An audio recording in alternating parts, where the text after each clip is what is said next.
Hello there everyone, and welcome back to Tutoring Academy Tutorials. So today we are continuing our focus on covalent bonds, but we are specifically talking about what is polarity and what are the covalent bond types, all right? So we're gonna go through this very quickly so you guys can understand this. So polarity occurs when two atoms have differences in electronegativity.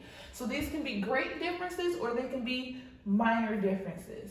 Now, when the bonds are polar covalent, as you guys see here, a dipole moment is created. You're probably wondering, what is a dipole? A dipole exists, so dipoles meaning two poles. So there's a positive end and there's a negative end. So this exists when there is an electronegativity difference that is greater than 0.5. Remember, we're talking about an electronegativity difference between two atoms in particular.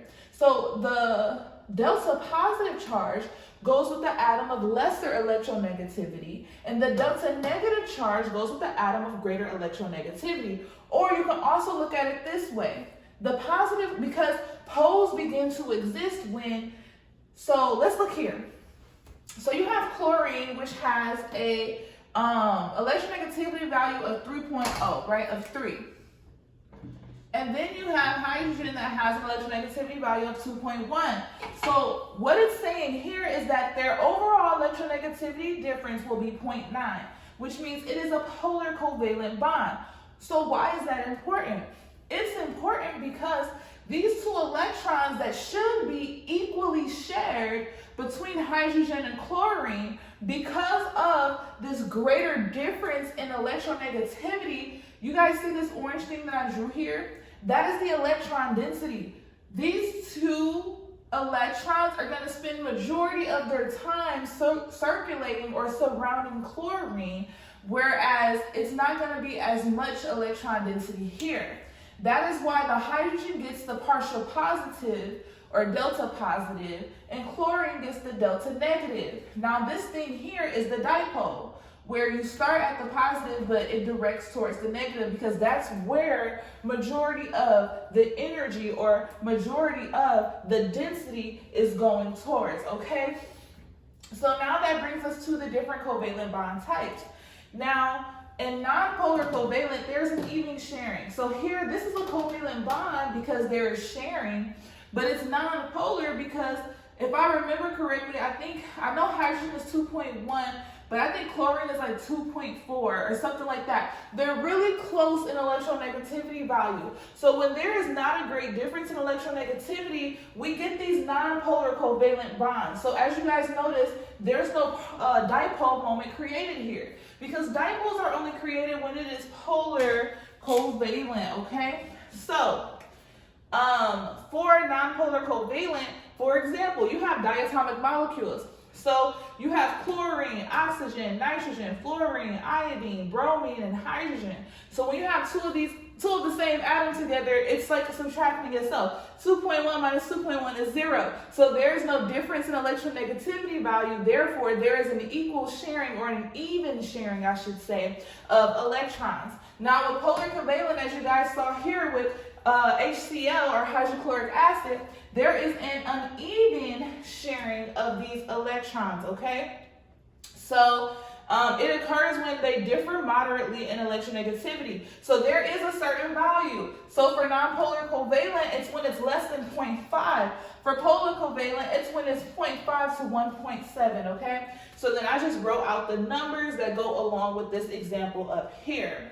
Now, the last type of covalent bond types that we have are coordinate covalent bonds. Now, in general chemistry, you won't encounter these as much as you will in organic chemistry, but it is, or in high school chemistry even. But what is a coordinate covalent bond? So it's when there's two electrons that are going to be shared between two atoms, but they originate off of one atom. However, the reason why I have similar to covalent is, if you guys look here, you can't tell the difference between this coordinate covalent bond and this covalent bond, or this covalent bond, right? So it's just really important that we kind of understand this, okay? So let's look at So yes, essentially what happens is the lone pair of one atom attacks another. So you have the Lewis acid-base reactions. Those are the prime examples. The reason why I say you guys may not encounter that, I think you will encounter it in general chemistry, but not in high school level chemistry. So you guys can just skip past this portion. But if you guys look here, this is the Lewis acid. Why is it an acid? Acids are known to need electrons. Acids are known to have to be the acceptor of electrons, right? A Lewis base, bases are known to be the electron donor, the ones that are donating the electrons.